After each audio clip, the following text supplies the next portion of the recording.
Cancer है, क्या इसका इलाज संभव है होम्योपैथ में? वो मेरा पहला कैंसर का केस था जो मैंने लिया था। कोई बीमारी आजकल डेंजरस नहीं है। गारंटी, अगर आप आज बोल रहे हैं कि मुझे डॉक्टर साहब डायबिटीज रिवर्स करनी है तो I am there for you. जब आप 10 साल 20 साल थायराइड की दवा लेते हो, ये सच में डिफिकल्ट हो जाता है किसी भी होम्योपैथ के लिए, आयुर्वेद के लिए, कि आपको वो उन दवाइयों से ठीक करे। क्या आपके अंदर उतनी ताकत बचती है? आप प्लीज डॉक्टर का काम डॉक्टर पे छोड़ दीजिए। अगर आपको लगता है कि इस बीमारी का कहीं कोई आपको परमानेंट सॉल्यूशन नहीं मिल रहा, तो यस, होम्योपैथी में आपको 100% उसका इलाज मिल सकता है। और एक ऐसी लड़की का केस मैं यहाँ बताऊंगी जिसके चेहरे पे इतना भयानक, हजारों लाखों दवाइयों में से आपको कौन सी देनी है, यही तो कला है। कोई ऐसा पेशेंट है जो बोला कि मुझे एजिंग मेरी रोक दी, मुझे बूढ़ा नहीं होना। क्या होम्योपैथ में ऐसा कोई इलाज है कि आप आईवीएफ की तरफ ना जाएं? अगर मैं अपनी क्लिनिक की बात करूं तो 80 बच्चे पैदा हो चुके हैं। कि वेजिटेरियन को होम्योपैथ की दवा नहीं लेनी चाहिए? ये सारी मेडिसिन चींटी से बनती है, तो ये थोड़ी ना है कि हाँ वो चींटी मार के खा जा रहे हैं। ऐसी जगह जहाँ पे आरती होती है और कपूर से आप आरती करते हैं, आप होम्योपैथिक मेडिसिन को वहाँ मत रखना। होम्योपैथ डॉक्टर कितना कमा लेता है? बढ़ती उम्र में ज्वाइंट पेन, आईज में ड्राइनेस हो जाती है, उसके लिए महिलाओं में एक्ने और पिंपल्स, ब्लड प्रेशर, ओबेसिटी के लिए क्या करना चाहिए? हाइट गेन करना चाह रहा था, नहीं?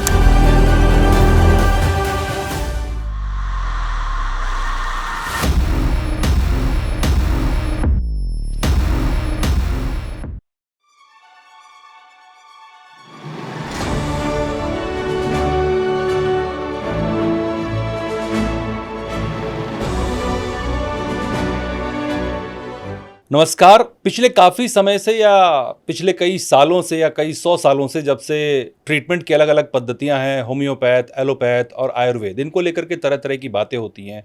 और हमारी जो पुरानी पद्धति रही है आयुर्वेद और होम्योपैथ, इनको लेकर के बहुत सारे संशय रहते हैं, लोगों के दिमाग में सवाल रहते हैं। हालांकि पिछले कुछ सालों से, या जब से बीजेपी गवर्नमेंट आई, जब से आयुष मंत्रालय बना, तब से इन पर काम हुआ बहुत। और एलोपैथ को लेकर के कहा जाता है कि उसकी दवाइयों का नुकसान होता है, साइड इफ़ेक्ट्स होते हैं। लेकिन होम्योपैथ के बारे में ये बोला जाता है कि वो ट्रीटमेंट में भले ही समय लगता है, लेकिन आपकी चीज़ों को जड़ से ख़त्म करता है।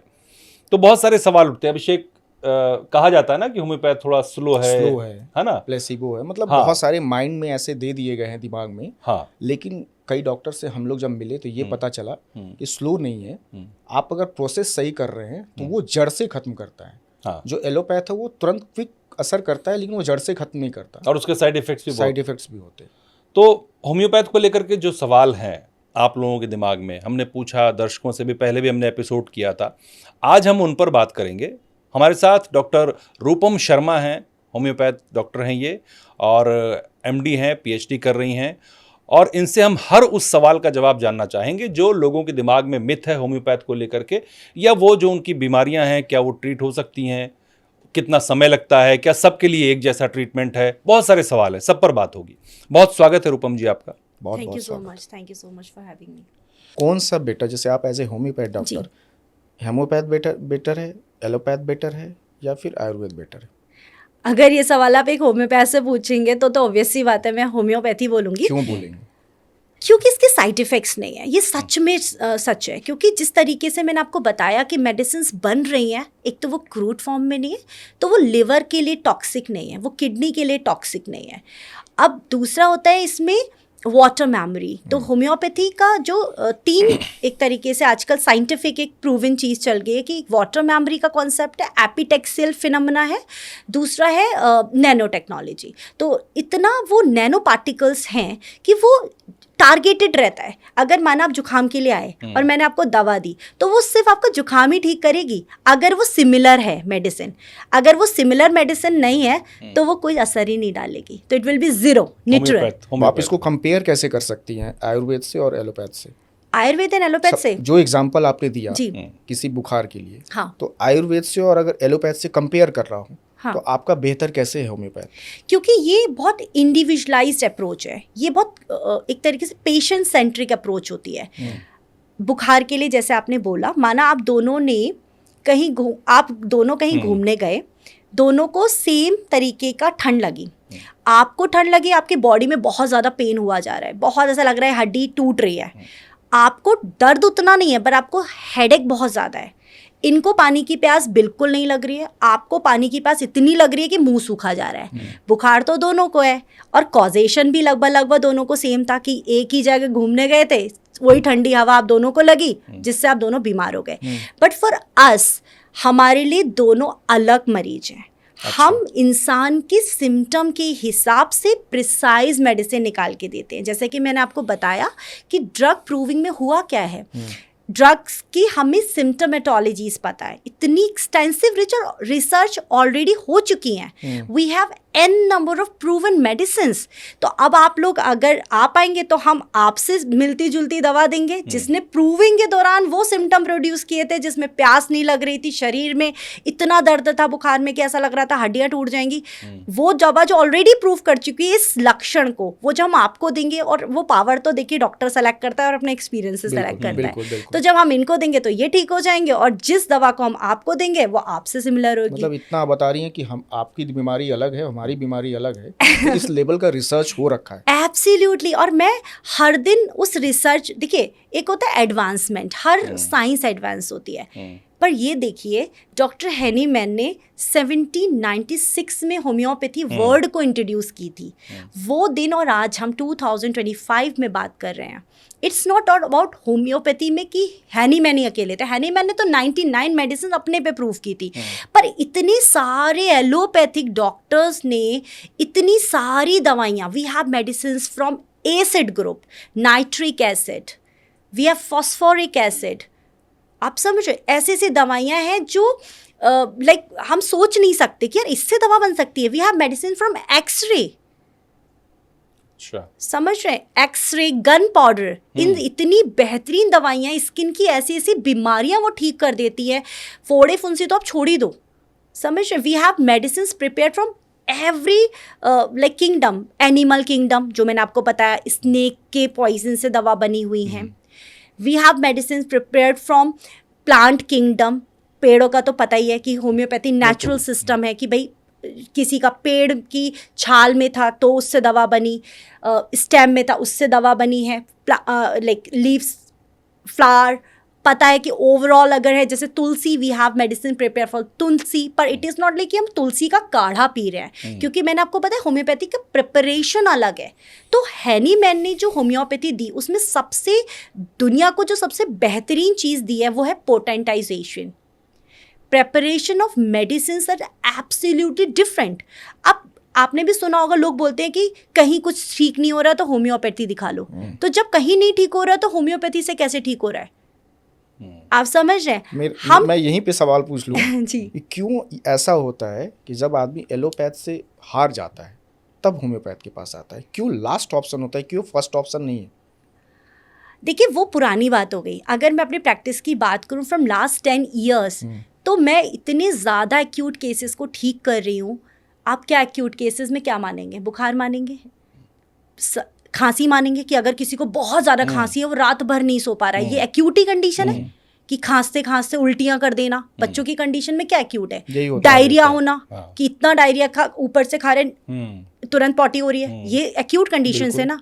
हम हर दिन अपने क्लिनिकल प्रैक्टिस में ऐसे लोगों को ठीक कर रहे हैं।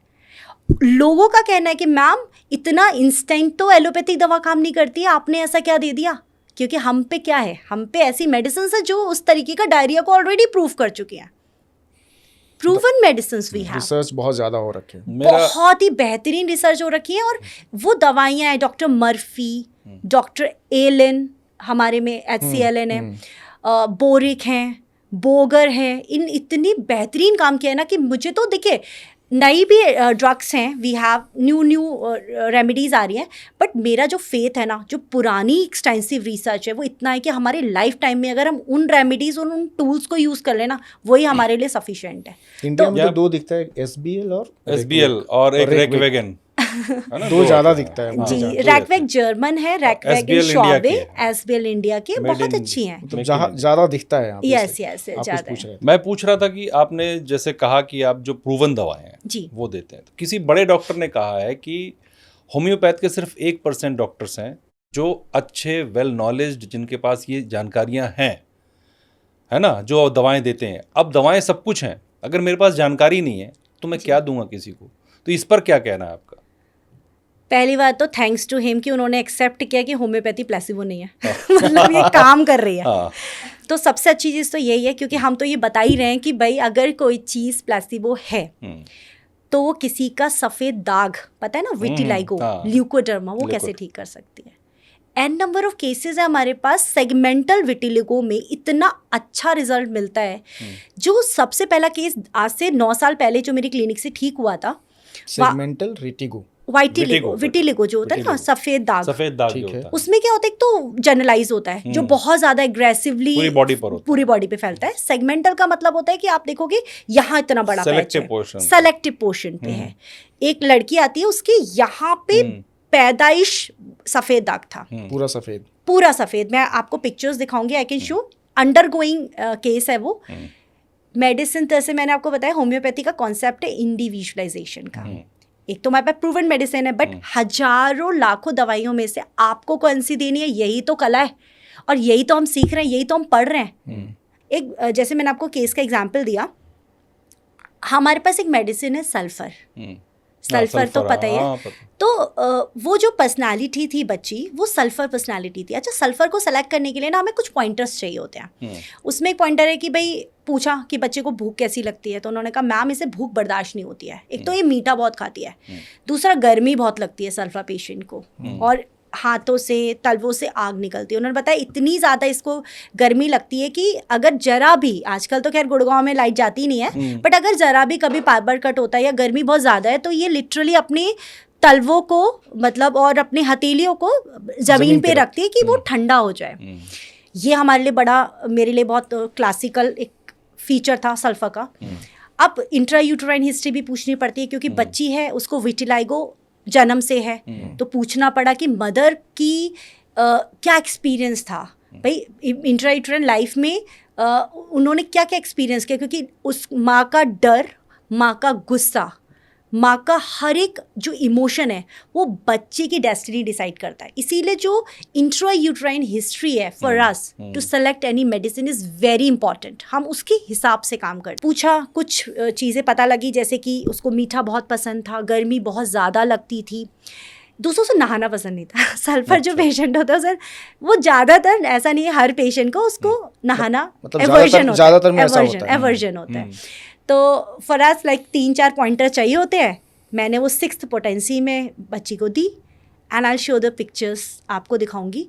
इतना प्यारा रिजल्ट आने लग गया 15 दिन 20 दिन के बाद। आज लगभग 1-1.5 साल हो चुका है, क्योंकि वो पैच इतना बड़ा है। आप सोच रहे हो, विटिलाइगो इज नॉट कि वहाँ से मेलानोसाइट जो कलर भरने वाले जो सेल्स हैं वो कम नहीं होते हैं, वो खत्म हो जाते हैं। वो एक डिस्ट्रक्टिव पैथोलॉजी है और एक ऑटोइम्यून प्रॉब्लम है। तो अब वो कितना रह गया?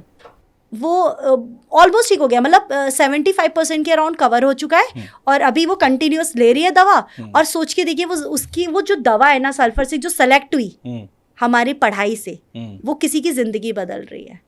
तो ये जब हम देखते हैं ना, तो हमें नहीं पता कौन क्या बोल रहा है, इस शोर को हम अपने कानों तक नहीं आने देते हैं कि क्या प्लेसिबो, क्या एवोगाड्रो नंबर एंड ऑल, ये सब हमारे लिए बुलशिट ही है एक तरीके से। और हम अपने बस ध्येय पे फोकस करते हैं, क्योंकि हमें ये पता लग गया है कि जो हमारी फार्मेसी है ना, उसमें इतने पावरफुल टूल्स हैं और हमें वो चलाने नहीं आते। तो क्या, तो हमें हर दिन अपने को इतना ज़्यादा एक तरीके से पढ़ाई में, किताबों में, वेरियस सोर्स बुक्स में अपने को एक तरीके से डिवोट करना पड़ता है कि हम ज़्यादा से ज़्यादा, जितना हम ज़्यादा से ज़्यादा दवाइयों को जानेंगे, उतना ही हम आप लोगों को बेहतर रिजल्ट दे पाएंगे। क्योंकि ये पेशेंट सेंट्रिक है, तो हमारे लिए दवाइयाँ नहीं है, वो हमारे लिए मरीज है जिनको हम पढ़ रहे हैं। अगर हम सल्फ़र पढ़ रहे हैं ना, तो हम सल्फ़र एज अ पर्सनैलिटी पढ़ते हैं कि सल्फ़र जन्म से लेकर आखिरी तक कैसा कैसा हो सकता है। तो हम हर रेमेडी की ट्रांजिशंस पढ़ते हैं। जब इस लेवल पे एक्सटेंसिव रिसर्च हुआ और इतनी पढ़ाई हुई, आप लोग अभी भी पढ़ती हैं तब जी, दवाइयाँ देती हैं, जी। क्या कभी ये नहीं समझ में आया कि डेंजरस जो डिजीजेज हैं, जैसे सपोज दैट कैंसर है, क्या इसका इलाज संभव है होम्योपैथ में? मैं और अगर बड़ी बात नहीं बोल रही हूँ, बट अपनी क्लिनिक पे बहुत सारे पेशेंट्स हैं जो कैंसर के हैं और चल रहे हैं। आपको पता है एक तबका ऐसा भी है जो हर मतलब एक आपके पास कैंसर पेशेंट एब्सोल्युटली है, मेरे पास नहीं, सिर्फ मेरे ही पास नहीं, इतने अच्छे सीनियर डॉक्टर्स हैं, डॉक्टर बिमल राय गोसाई करके हैं, जिनसे मैंने सीखा। क्योंकि देखिए, आपको जब आप कॉलेज में होते हो तो आप बहुत सारे टीचर्स से पढ़ते हो और यू गेट कंफ्यूज समटाइम कि किसका क्या पाथ फॉलो करना है, क्योंकि हर इंसान का होम्योपैथी को लेके एक अलग एक्सपीरियंस है, एक अलग पर्सपेक्टिव है। जब आप प्रैक्टिस में आते हो और आपको लगता है कि यार ये दवा से क्या होगा, आप कंफ्यूज होने लगते हो, क्योंकि बहुत कुछ है, पेटेंट्स के ऑप्शंस अवेलेबल हैं जो इंस्टेंट रिजल्ट्स का वो, तो आपके मन में आता है जब आपने इतनी पढ़ाई की और आप किसी फार्मा कंपनी के एक सेल्स पर्सन तो बन के नहीं रह जाओगे। और जब आप बीमार हो रहे हो तो आप किससे ठीक हुए, आपको ये पूछना पड़ता है। तो जब मैं पढ़ रही थी तो मुझे क्या होता था, हॉस्टल में कभी ना कभी कोई ना कोई इन्फेक्शन लगा रहता था। एक बार हमारी ड्यूटी लगती थी गवर्नमेंट कॉलेज में, तो मुझे कुछ इन्फेक्शन लगा था, मेरे back to back 7 boils face पे निकले थे। आज आपको देख के नहीं लगेगा कि वो 7 फोड़े लिटरली मेरे चेहरे पे निकले थे। वो किसी से ठीक नहीं हो रहा था। ऑगमेंटिन करके एक एंटीबायोटिक आया था, वैसी बात है, हम भी पढ़ रहे थे, 2nd 3rd ईयर की बात है। तो सबसे पहले प्राइमरी होता है कि जब इतना बड़ा फोड़ा है तो एंटीबायोटिक लो कि पूरा वो डिस्चार्ज है वहाँ पे, एक तरीके से इतना डिस्चार्ज होता था कि वो पूरा जख्म बना देता था। एक ठीक होता था, दूसरा हो जाता था, तो ये सिलसिला ख़त्म ही नहीं हो पा रहा था। एक दिन मैं पढ़ रही थी और हमारे ऑर्गेनन एक सब्जेक्ट है, ऑर्गेनन ऑफ मेडिसिन, जो हमारे लिए गीता है, उसकी क्लास चल रही थी और एक डॉक्टर गुप्ता करके थे, बड़े ओल्ड, एक बहुत सीनियर पर्सन थे, वो हमें पढ़ाने आते थे। मैं ऐसे करके हाथ रख के पढ़ रही थी, उन्होंने हटाया मेरा हाथ और मेरी कॉपी को ऐसे स्नैच किया और RX करके 2 दवाई लिख दी। अब उसमें दवाई लिखी हुई थी स्टेफाइलोकोसिन एंड आर्निका मोंटाना 6। जैसे मैंने देखा तो मैंने कहा यार स्टेफाइलोकोसिन एंड आर्निका मोंटाना, उस टाइम पे हमें वो रेमेडीज़ ज़्यादा पढ़ाई नहीं गई थी। मैं उनका एड्रेस पता लगा के ग्रेटर नोएडा से, वो जनकपुरी ईस्ट में रहते थे, कहाँ रहते हैं वहाँ तक गई और वहाँ से मैंने ट्रीटमेंट लिया। उन्होंने वही 2 दवाई दी, स्टेफाइलोकोसिन दी थी जो एक स्टेफाइलोकोकस बैक्टीरिया से बनती है, एंड आर्निका मोंटाना जो लोगों को लगता है कि चोट की दवा है, जो घर घर में चोट की दवा के नाम से है, वो उन्होंने मुझे दी। बच्चे के सिर में अगर चोट लगी तो आर्निका दे दो, नहीं, तो उन्होंने वो दिया था। एंड वो दिन और आज का दिन लगभग मैंने 3 महीने इलाज कराया था सर से, ना कोई रैकर बॉयल, कोई रैकर नहीं हुआ, इवन निशान भी नहीं छूटा। तो वो जो मैंने खुद पे देखा कई बार, एक इंसिडेंस नहीं है, हर बार कि सबसे पहली चीज़, मैं कभी पेटेंट से ठीक नहीं हुई कभी भी नहीं हुई। जब भी मैंने पेटेंट लेने का ट्राई भी किया ना, वो हमेशा बिग फेल होता था मेरे लिए। ठीक होती थी सिंगल रेमेडी से ठीक होती थी, वेल प्रूवन ड्रग से ठीक होती थी, और वो ड्रग ऐसे दिमाग पे छप जाती थी जैसे स्टेफाइलोकोसिन एंड आर्निका मोंटाना 6। तो कोई भी बॉयल का केस है ना, it's a wonderful medicine for staphylococcal infection. तो वहाँ से एक वो मिला कि नहीं, हर इंसान पैसे के लिए नहीं जी रहा है और ना जीना चाहिए। अगर डॉक्टर हैनी मैने, जो कि MBBS MD डॉक्टर थे, उन्होंने अगर ये सोचा होता, उनके लिए लाइफ कितनी कंफर्टेबल थी। वेस्ट में तो पैसा, कैंसर, अच्छा कैंसर, तो ये बता रही थी कि वो कैंसर के केसेस, हाँ एक तबका ऐसा है होम्योपैथी में लोगों में, मैं कहूँगी, जो इतना ज़्यादा विश्वास करते हैं, और मुझे वही लोग दिखते हैं, ऐसे लोग जिनके घर में एलोपैथी यूज़ नहीं होती है, कैंसर ठीक होता है। एब्सोल्युटली, वही मैं बताना चाह रही हूँ। एक जम्मू कश्मीर से बंदे आते हैं, मेरी पेशेंट के फादर, ज़िंदगी में उन्होंने कभी एलोपैथिक दवाई नहीं ली, आप उनका केस समझिए। वो मेरी बहुत पुरानी पेशेंट है, उन्होंने बताया कि मैम ऐसे बात है, उनको यूरिनरी कुछ इन्फेक्शन हो रहा है, बार हो रहा है। तो मैंने कहा बहुत अच्छी दवाइयाँ हैं UTI की, तो पापा को दिखा लो। उन्होंने दिखाया। अच्छा, उनका ऑलरेडी कुछ इन्वेस्टिगेशन चल रहे थे मेदांता में, तो उन्होंने कहा मैम इन्वेस्टिगेशन चल रहे हैं क्योंकि डॉक्टर को कुछ सस्पेक्ट है और आप अपना UTI का ट्रीटमेंट शुरू कर दो। मैंने कहा ठीक है, कर देती हूँ। अब उन्होंने साहब मेडिसिन ली, मेडिसिन लेके 15 दिन बाद वो चले गए अपने घर जम्मू। वहाँ से मेरे पास फ़ोन आता है, बड़ी जो बेटी थी वो बड़ी पैनिक थी कि मैम ऐसे बात है, पापा की यूरिनरी ब्लैडर में कैंसर आया है। बट मुझे ये हैरानी है, मेरे पापा ने कभी सिगरेट नहीं पी, शराब नहीं पी, कोई ऐसा मेडिसिन नहीं लिया जिससे ये कैसे हो गया। वो बड़े घबराए हुए थे। मैंने कहा देखो डरो मत, वो क्या कह रहे हैं। And he would be around 78 years. जब मैंने उनसे बात की, इतनी पॉजिटिव पर्सनालिटी, इतना स्टेबल माइंडसेट, बोलते कि डॉक्टर साहब ये लोग ज़्यादा डर रहे हैं, मुझे कुछ नहीं लग रहा। और मुझे आपकी दवा, जब से आपने दवा दी है ना, मुझे जो पेशाब में रुकावट थी, जो जलन थी, वो ऑलमोस्ट ठीक हो गई है। आप दवा दो, मैं आपकी दवा लूँगा। तो उस दिन मेरे लिटरली मुझे ऐसा लगा कि ये क्या, मतलब कैंसर में भी इतने स्टेबल बैठे हुए हैं, जबकि लोगों को कैंसर के नाम से डर लग जाता है। तो हमारे लिए पता है कि आपने जैसे कैंसर की बात की, हम बीमारी के नाम पे ट्रीट नहीं करते हैं, हम इंसान के हिसाब से ट्रीट करते हैं। उस दिन उन्होंने, वो मेरा पहला कैंसर का केस था जो मैंने लिया था, उन्होंने वो जो हिम्मत दिखाई ना कि नॉट मेरे पे, वो उन्होंने जो विश्वास दिखाया वो होम्योपैथिक सिस्टम पे दिखाया। क्योंकि उन्होंने बताया कि उनकी नानी, जो वो ओल्ड मैन है, उनकी नानी होम्योपैथिक दवाइयाँ उनको बचपन से देती थी, सोचिए। और उन्होंने इसी कारण से एलोपैथी कभी लिया नहीं, मतलब बहुत कभी बुखार आ गया तो क्रोसिन वगैरह, अदरवाइज वो नहीं रहते थे। उनकी बॉडी ने, उस कैंसर सेल्स की बात कर रही हूँ, इतना अच्छा रिस्पॉन्स दिया था। एक मेडिसिन है, वी हैव मेडिसिन एक है स्टेफिसेगेरिया, एक मेडिसिन स्टेफ। तो वो पर्सनालिटी उनसे मैच हो रही थी। जब बात हुई, सब कुछ पूछा, ऐसा नहीं कि एक ही दवा है कि ये दवा ली और यही ठीक कर देगी। तो आपने पहले बता दिया, पेशेंट को बता दिया। यस, हमें सिक्वेंशियल दवाइयाँ चलने होती है। तो क्योंकि वो पेशेंट ने बहुत अच्छा मौका दिया कि भाई आप काम करिए, हम आपके साथ बिल्कुल कोऑपरेट करेंगे। एलोपैथी, ऐसा नहीं उन्होंने एलोपैथी नहीं लिया, क्योंकि देखिए उनका विश्वास था हम पे, बट उनके जो परिवार था, कैंसर के नाम से हर कोई डरता है, तो रेडियो कीमो का आई एम नॉट श्योर कि था नहीं था, बट कुछ उन्होंने बोला था कि लीजन है वो हटाना पड़ेगा। तो आई गेस वो लीजन की सर्जरी हुई थी, बट चूंकि उसमें रेकरेंस रहती है, वो रेकरेंस आज तक नहीं हुई है। ही गॉट ट्रीटेड, मतलब he had taken medicine at least for, मेरे ख्याल से 2.5 साल उन्होंने दवा ली है, अभी भी वो बिल्कुल ठीक है, सिम्टम फ्री है। तो ये सोचिए, अभी भी एक सिरोसिस ऑफ लिवर का केस चल रहा है आजकल, ऑनगोइंग केस है। तो वो भी लीस्ट एलोपैथी ले रहे हैं।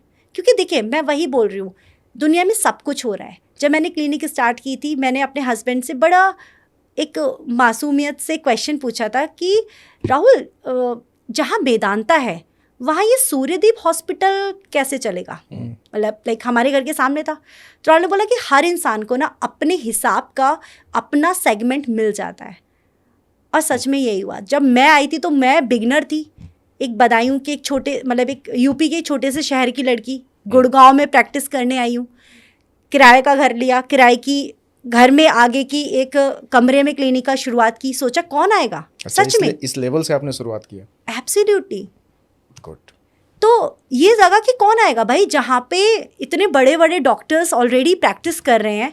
मिलेनियम वो सिटी कहलाई जाती है, जो मतलब इतने अमीरों का वो शहर है, वहाँ पे क्या कौन कैसे करेगा। बट नहीं, मुझे बहुत अच्छा, मैंने क्या बोला, अगर आपका किसी चीज़ पे ट्रस्ट है, लॉ ऑफ अट्रैक्शन को या कुछ को, लोग कॉपरेट करते हैं, लोग अपने सिम्टम खुद से बताते हैं और हम अपनी शर्तों पे इलाज करते हैं। शर्तों का मतलब ये है कि अगर देखिए आप आए हैं, चाहे वो हेयर फॉल हो, चाहे वो एक्ने हो, हम एक्सटर्नल लगाने का नहीं देंगे।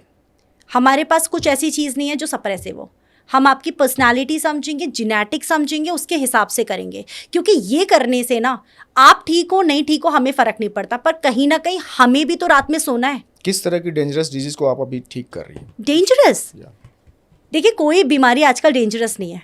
एक इंसान ना कैंसर से भी रिवर्स कर सकता है। गजब का कम आपके अंदर वो कॉन्फिडेंट है। सीरियसली, क्योंकि आपका माइंडसेट कैसा है ना, आप उस पे, मैंने लड़कियों को ना एक्ने के लिए भी रोते हुए देखा है कि चेहरे पे एक एक्ने हो गया, वो रो रही हैं, वो डिप्रेशन में चली गई।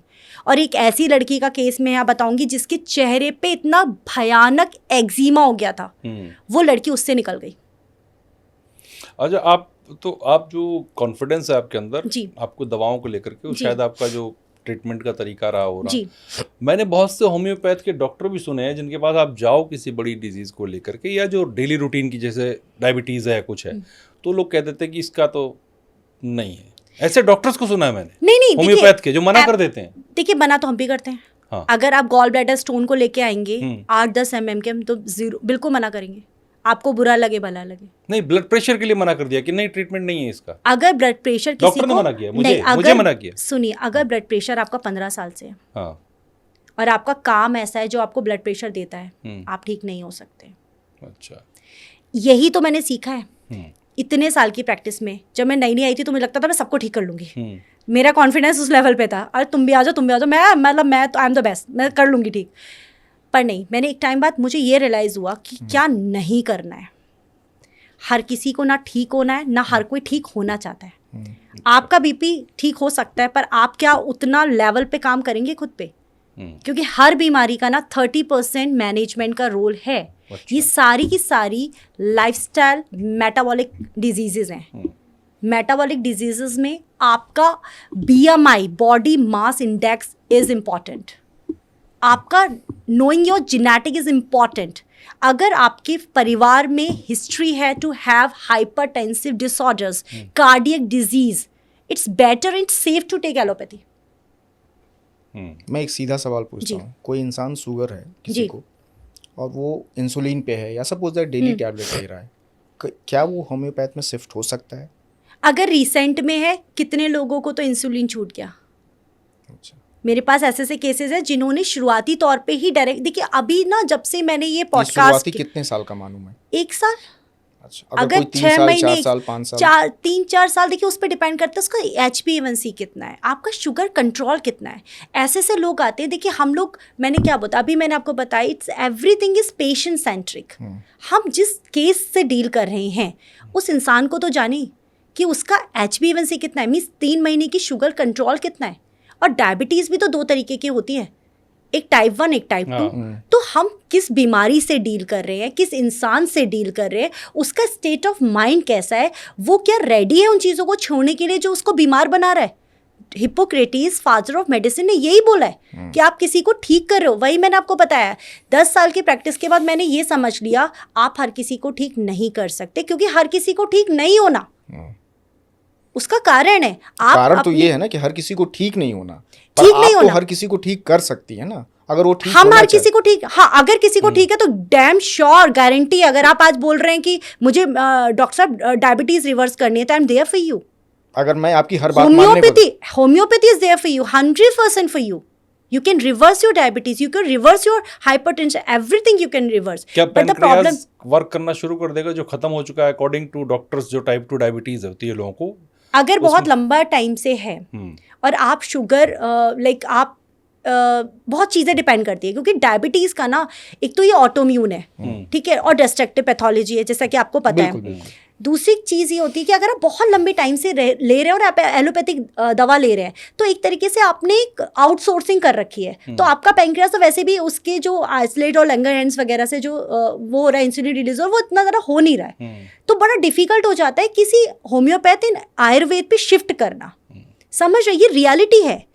तभी तो मैं बोल रही हूँ क्यों हम लोगों को अवेयर कर रहे हैं, ताकि आप डायरेक्टली होम्योपैथी के पास आइए। अगर आपको शुगर पता लगी है, जैसे बहुत सारी मेरी पेशेंट्स हैं जिनको आफ्टर वैक्सीनेशन डायबिटीज़ हुई है, उनको तो पता ही नहीं था उनको डायबिटीज़ है। आपको पता है, एक्सीडेंटल पता लगा, मेरे यहाँ आए, उनको पता लगा अच्छा मैम मुझे शुगर हो गई, और they are very surprise to know this fact कि उनको शुगर हो चुकी है। अब उनका ये कहना है कि आपसे ही ठीक होना है। मुझे भी पता चला था जब मेरे गॉल ब्लैडर का ऑपरेशन होना था, मैं वही बोल रही हूँ, पता चला कि मुझे शुगर। हाँ, तो जब आपको पता लग रहा है और आप डायरेक्टली होम्योपैथी के पास आ रहे हैं, तो हम पे है मौका कि हम रिवर्स कर सकते हैं। बट अगर आप 15 साल के बाद आ रहे हैं, 10 साल के बाद आ रहे हैं, इट्स वेरी डिफिकल्ट। आप एज एक सपोर्टिव थेरेपी ले सकते हैं। Difficult but possible. पॉसिबल तो हर चीज़ है। मैंने ऐसे लोगों को देखा, थायराइड एक ऐसी बीमारी है, देखिए जिसमें बोला जाता है लाइफ लॉन्ग अभी 3-4 महीने पहले एक केस 100% ठीक हुआ, वो 150 mcg ले रही थी। अब हुआ ये कि उनके 2 बच्चे हैं एंड उनको बड़ा क्लियर कट था। आजकल अच्छी बात है, सोशल मीडिया से लोग बहुत अवेयर हो गए हैं, तो उनको लगा कि मैम मेरे को साइड इफेक्ट्स हो रहे हैं, मुझे छोड़ना है। मैंने कहा नहीं, ऐसे नहीं छोड़ सकते। जैसे आप ऊपर गए हैं उसी तरीके से आपको उतरना भी पड़ेगा।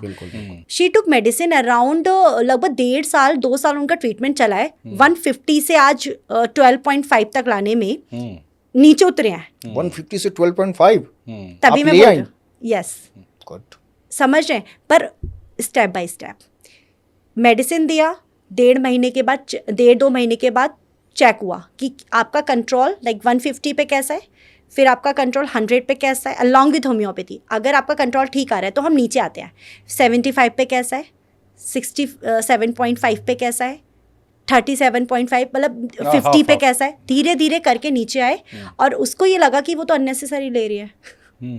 उनका तो जो बॉडी था इतना ब्यूटीफुली रिस्पॉन्स कर रहा था, तो उनको लगा कि मैं ले ही क्यों रही थी, क्या मैं डर की वजह से ले रही थी। तो I don't want to comment on that thing कि लोग क्यों ले रहे हैं, डर की वजह से ले रहे हैं या मतलब उस टाइम पे जरूरत थी। खुद तो लोग नहीं खुद ले नहीं ले रहे, डॉक्टर्स कहते हैं इसलिए ले रहे हैं। उन्होंने बोल दिया, उनको मान गए ना कि लेना ही है जिंदगी भर। हाँ, तो अब एक्चुअली क्या है कि मैं किसी MBBS MD डॉक्टर के पास जाऊंगा और वो बोलेगा कि आपको ये है, थायराइड हो गया है और आपको ये दवा लेनी है, तो मैं क्या करूंगा, मुझे तो पता नहीं, मैं तो लूंगा।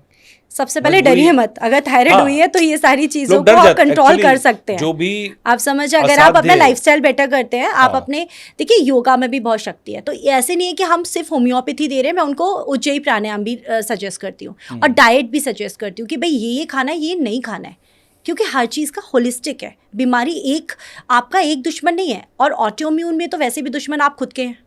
एक डॉक्टर रूपम, एक चीज़ और है आजकल जो बड़ी प्रॉब्लम हो रही लोगों को, स्ट्रेस और डिप्रेशन, ये इसका भी ट्रीटमेंट है होम्योपैथ में? क्योंकि इसकी वजह से और भी न जाने कितनी प्रॉब्लम्स होती हैं स्ट्रेस और डिप्रेशन की वजह से। जी बिल्कुल है, बहुत अच्छा इलाज है।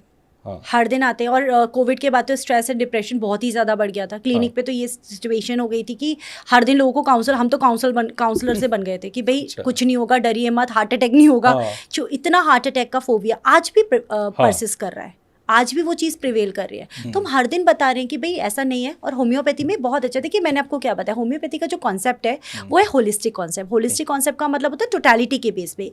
इट इज़ नॉट लाइक कि माइंड एंड बॉडी अलग अलग है, सेपरेट नहीं है। तो माइंड जो यहाँ होता है वो यहाँ से जरूर मैनिफेस्ट होता है। तो what ever goes in your head reflects from your body.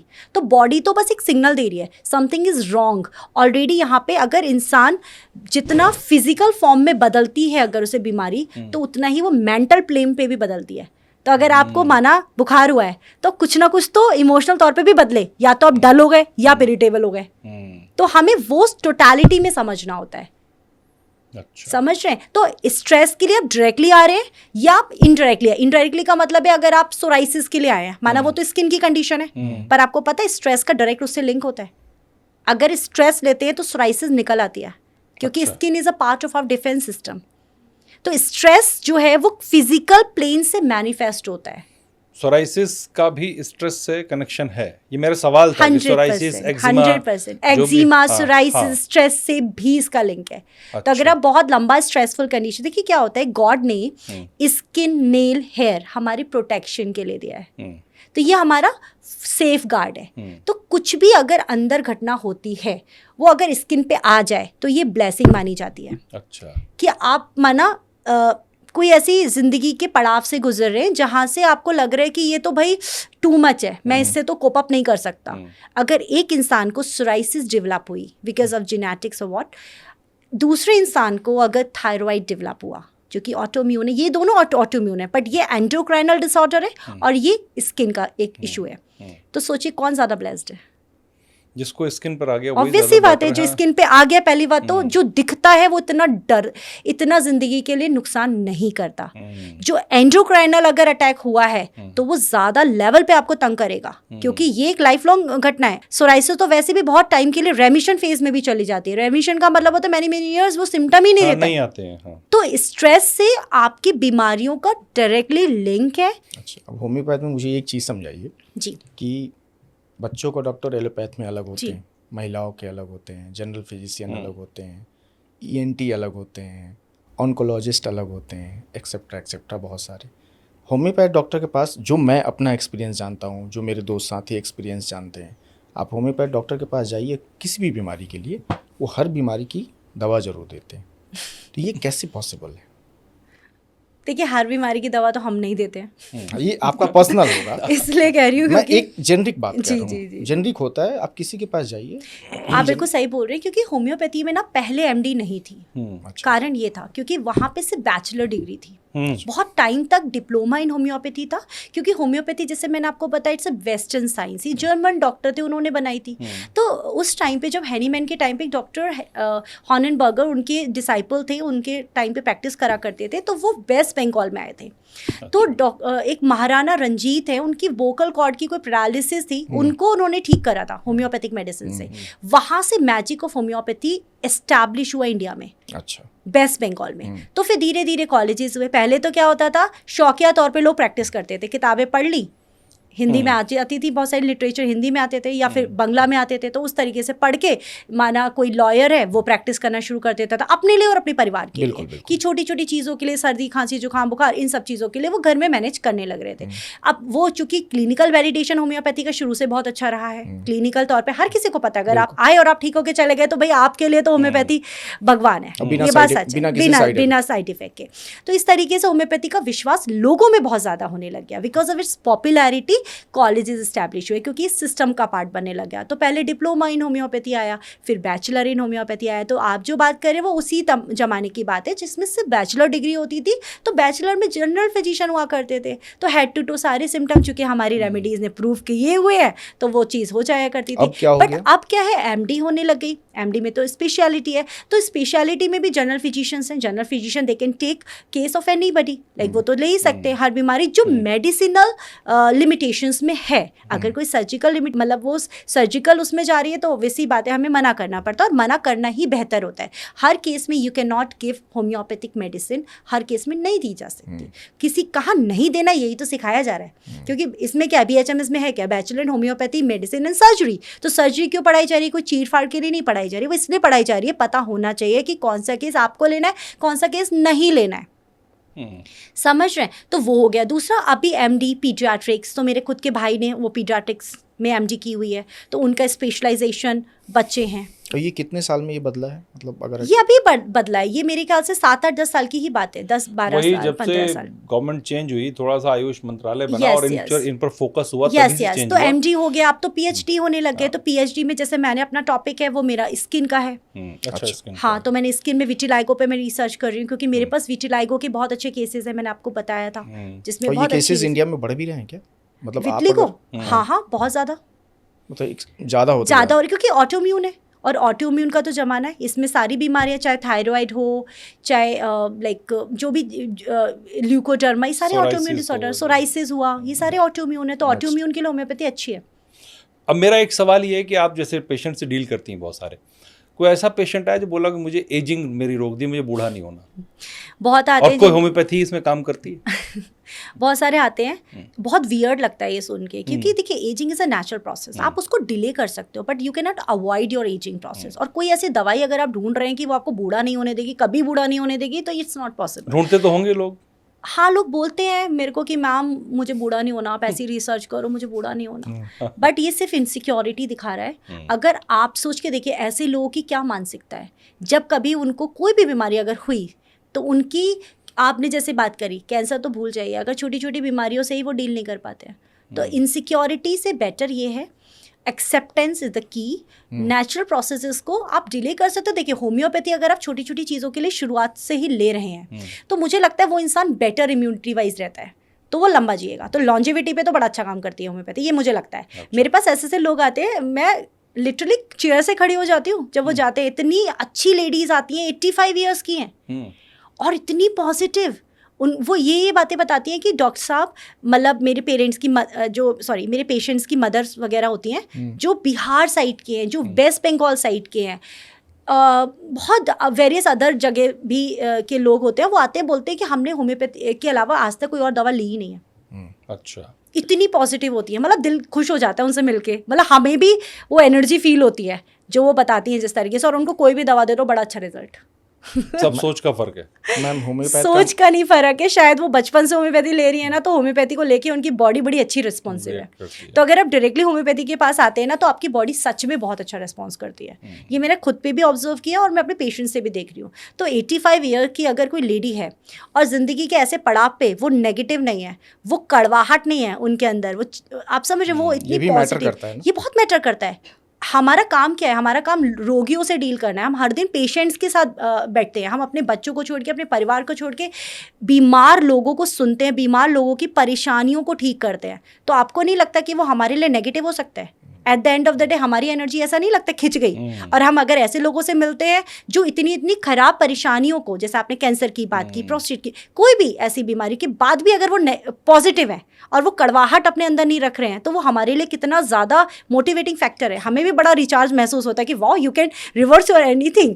तो इट्स नॉट लाइक कि हम कुछ बड़ा कर रहे हैं, इट इज़ कि आप हमें वो मौका दे रहे हैं कि हम आप पे अच्छा कर सकें और हम अपनी जो विद्या है उसको यूटिलाइज कर तब सकें। होम्योपैथ का एक अच्छा एक्सपीरियंस मैं भी शेयर करता हूँ। जी बताइए। लास्ट ईयर गर्मियों में मुझे फिस्टूला हुआ, तो मैं एक अस्पताल गया डॉक्टर के पास। डॉक्टर ने उसको हल्का सा कट लगाया, बोला आराम मिलेगा आपको इंस्टेंट आराम मिला। नेक्स्ट डे फिर से बीमार, परेशान, बहुत अंदर से लग रहा था पता नहीं क्या हो गया, मैं बैठ ही नहीं पा रहा था। फिर मैंने बोला कि अब क्या आगे, डॉक्टर साहब से बात की। डॉक्टर साहब ने कहा कि 1.5 लाख रुपए खर्च होंगे, 5 सीटिंग होगी और आप ठीक हो जाएंगे। मैंने कई लोगों से और जो एक्सपीरियंस लोगों थे उनसे पूछा, तो बोले यार ऑपरेशन नहीं, होम्योपैथ आप जाओ।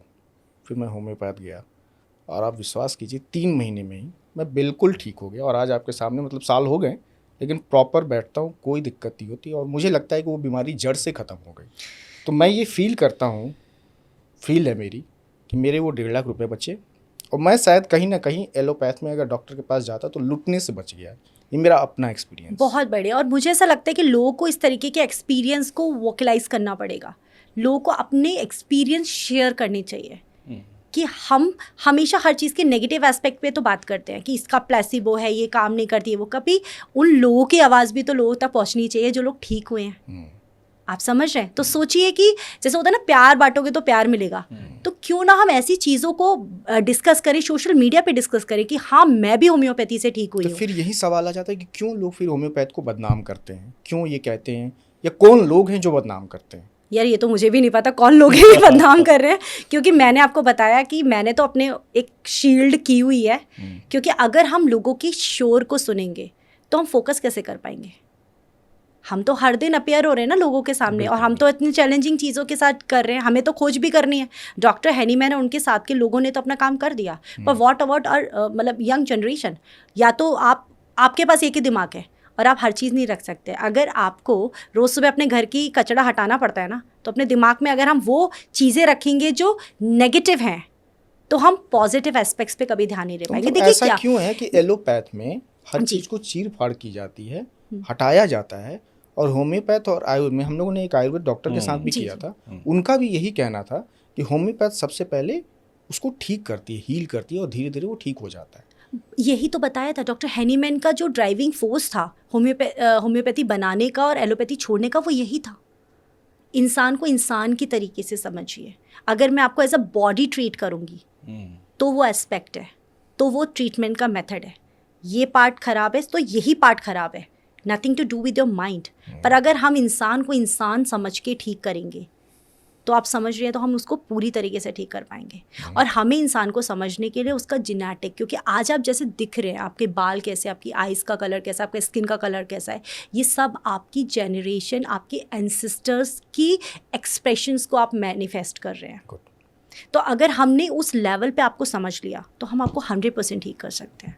आपने कहा कि जेनेटिक्स होता है, तो जैसे मेरे बाल आप देख सकती हैं चले गए जी। बहुत से मेडिसिन आजकल आप सोशल मीडिया पे देखिए कि ये तेल लगा लीजिए, फलाना तेल, ढिकाना तेल, ये दवा खा लीजिए, बाल आ जाएंगे आपके।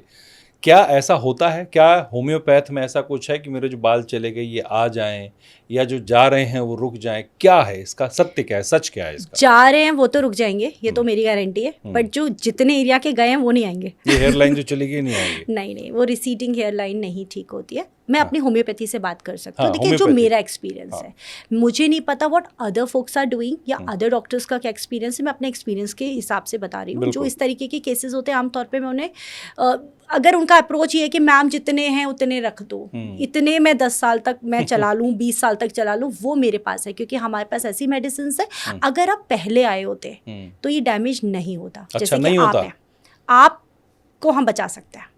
मेरे हेयर फॉल रुक सकते हैं? रुक सकता है, 100% रुक सकता है। बट इस लेवल पे, इस कंडीशन के साथ जो मैं देख रही हूँ, अगर मेरे से डायग्नोसिस आप पूछें और प्रोग्नोसिस पूछें तो ये थोड़ा डिफिकल्ट है। लेकिन जो है वो रह सकते हैं, 100% रह सकते हैं। तो इसको तो रोक लिया जाए जितने बच्चे। अच्छा, एक कॉमन प्रॉब्लम और है आज की तारीख में, महिलाएं कंसीव नहीं करती। जी कहा जाता है उसके कई सारे रीज़न होते जी हैं, जी। लेकिन जब वो कंसीव नहीं करती हैं 8 साल 10 साल वेट करने के बाद, तो वो IVF कराती हैं। क्या होम्योपैथ में ऐसा कोई इलाज है कि आप IVF की तरफ ना जाए, हम ये प्रोसेस कुछ हो या कोई तरीका जी हो जी। जिससे ये प्रॉब्लम दूर हो?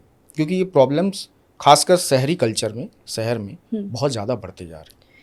हाँ बिल्कुल सही, क्योंकि ये मेरा भी एक्सपीरियंस, जैसे मैंने आपको बताया, लोगों को एजिंग से डर है, तो लोगों को प्रेगनेंसी से भी डर है। You will be surprised to know this fact. अच्छा, बहुत सारे लोगों को बच्चे चाहिए है नहीं, तो बिल्कुल। हाँ, क्योंकि शादियां लेट हो रही हैं। दूसरी चीज़ बच्चों का डर है, क्योंकि responsibility, it is not a matter of कि आप किसी को जन्म दे रहे हो, it's a matter of huge responsibility. Exactly. तो कोई रिस्पॉन्सिबिलिटी के लिए मैंने ऐसे लोगों को डरते हुए देखा, अगर उनके पीरियड्स नहीं आते हैं कि मैम मैं प्रेग्नेंट नहीं होनी चाहिए, उनके बच्चे नहीं है, they are kids free and they are proud kids free. तो I am not against them, वो हर किसी की चॉइस है, क्योंकि देखिए वक्त बदल जाता है।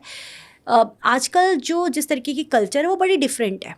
पहले औरत नर्चरर थी, सिर्फ नर्चरर थी, आजकल औरत नर्चरर भी है एंड प्रोवाइडर भी है। आप समझ रहे हैं? पर वो महिला जो चाहती है, हाँ हाँ, देखो जो महिला चाहती है उसमें भी कारण पता लगते हैं। अगर मैं अपनी क्लिनिक की बात करूँ तो 80 बच्चे पैदा हो चुके हैं, जबकि मैंने अपने आप को कहीं भी ऐसा ये पोर्ट्रे नहीं किया हुआ है कि I am a homeopathic only gynaecologist, ऐसा नहीं है। मतलब पैदा हो चुके हैं, एक तो नॉर्मल प्रोसेस। मैं पैदा उनका होने पूछ का रहा हूँ मतलब जो ये, IVF। यस मैं वही बता रही हूँ, ऐसे ऐसे लोगों का एग्जाम्पल्स हैं। 80 बच्चे पैदा हो चुके हैं। और कितने साल तक उनके नहीं हुए?